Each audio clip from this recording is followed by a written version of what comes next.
There's a lot of people out there that are Mexican citizens that you might see at a store but not be aware of it. People think just because you are a Mexican citizen that you are brown. That's not the case. I am brown, but these Mexicans you're all seeing in this video are not. They are all Mexican, like straight up Mexican, have Mexican accents. They have the Mexican culture. They eat Mexican food. They live and breathe, Mexico. And the only one out of these that is a U.S. citizen, well, she's a U.S. citizen born to Mexican parents but lived in Mexico, and that's Loreto Peralta, the first woman in the video that was shown. And this is Tesaia. Like all of these, as you see, they have blue eyes and really white skin. You would think that they were from Europe, and they do have European blood because Mexico was colonized by, as we all know, the Spanish, and the Spanish tend to have blue eyes, really white skin. Like this is Jimena Sariñana. She even said that her ancestors are Spanish, and her Spanish is far superior than mine.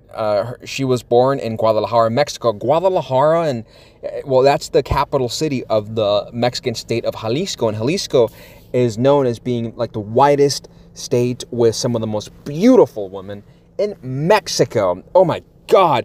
I remember the first time I went to Guadalajara and I saw more white people in Guadalajara in one day than I saw white people in Bakersfield in 10 years, because it seems almost like 60 to 80% of that city is white, and they're Mexican whites.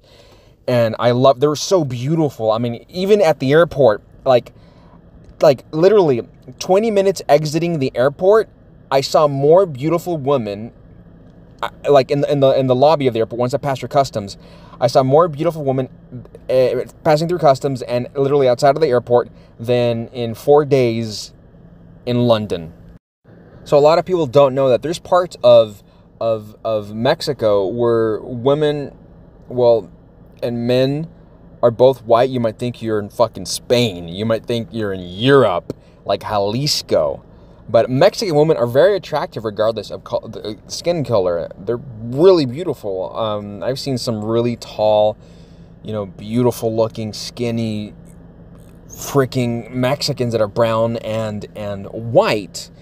It is just, oh my God, it's a sight to see. If you're a guy and you like Mexican women and you like them, oh my God, just go to Jalisco, man. Jalisco, Sinaloa. Those are two of the states that I think have the best looking women. And if you're a woman that wants a good looking Mexican man, go to Jalisco or Sinaloa. This is Loreto Peralta. Her father is, her parents live in Mexico, and she is the granddaughter of a billionaire, Carlos Peralta. And she comes from one of the richest families in Mexico. But I'm always seeing her Instagram like she's in Europe. She's attending the University of Southern California. It's like a $60,000 a year school, I think. That's just tuition, I think. It might be more than that, the tuition alone. So, yeah, like one of the things in Mexico that I've noticed also, there's it seems like even though white Mexicans are a minority in Mexico, they might be 10, 20, 30% of the population. They seem to be overrepresented in media. I mean, shouldn't we have more brown Mexicans in the media since they're the majority? But it seems like it's not the case in Mexico. We don't see as many stereotypical looking Mexicans in Mexican lead in Mexican films or TV shows. But yeah, a lot of people don't know that it wasn't just the Spanish that went to Mexico. There was German, there was Polish, there was Norwegian. There was people from all over Europe that ended up in Mexico. There's this one woman, I think she was British, and she met a Mexican man in Mexico, like, I don't know, like 50, 80 years ago, and they had a child, and that child now is one of Mexico's most famous Mexican actors, Diego Luna. It's a thing about Mexico that a lot of people don't know. It's not all brown. It's not all like the stereotypical Mexico that you might think of. Not everybody wears a sombrero and hats and carries a revolver, like a Colt revolver. It's not like that. If you go to a place like Guadalajara, if you're going to see that there's like the vast majority seems to be university educated. People are driving, Toyotas. It's not like trucks and horses. I don't remember ever seeing a horse in Guadalajara. I think there might be a carriage though for tourists, but that's for tourists. The vast majority of people in Mexico don't ride a horse, don't wear a sombrero, especially in Guadalajara and Mexico City. Those are very rich cities, and Monterrey is also a very rich city. I've seen vehicles that are like $40,000, $60,000, $80,000, vehicles much more expensive than the average American can afford, but they buy it in cash. I remember staying in Polanco for a little while. It's one of the richest neighborhoods in Mexico. And in Polanco, I would see vehicles like brand new SUVs, like maybe $70,000, $80,000, $100,000 SUVs, and I think some of them might have been like bulletproof.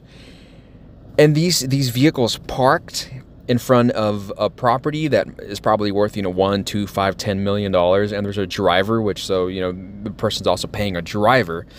There's literally much more, like in Mexico, there's cities and where there's neighborhoods, and those neighborhoods are much more affluent than the richest neighborhood in Bakersfield. Look at the most expensive house in Bakersfield, the top 10.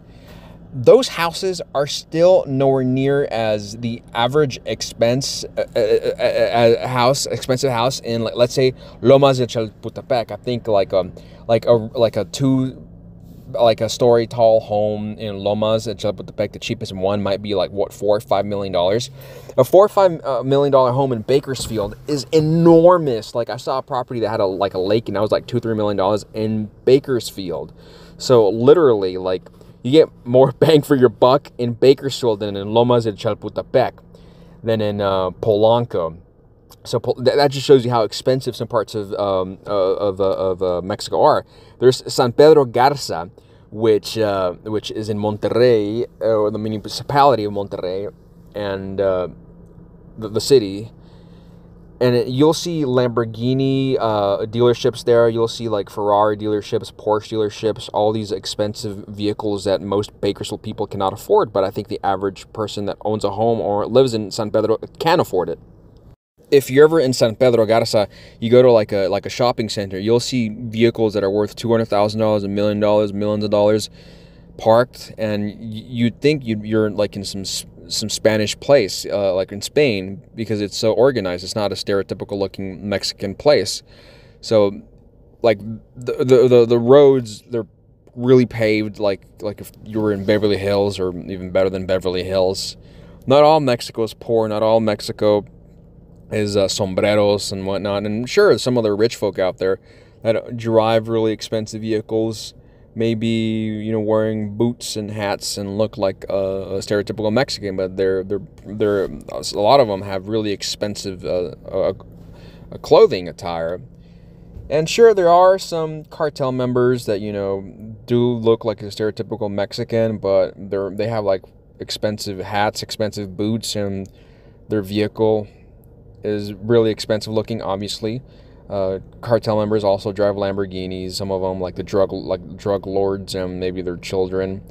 I've seen videos of their vehicles, and they have just an insane amount of vehicles that are really expensive, like the high-end Mercedes vehicles. That's also something you might see out there. But yeah, for the most part, Mexico has a lot of beautiful women, a lot of rich neighborhoods, and it's not all like you picture Mexico to be.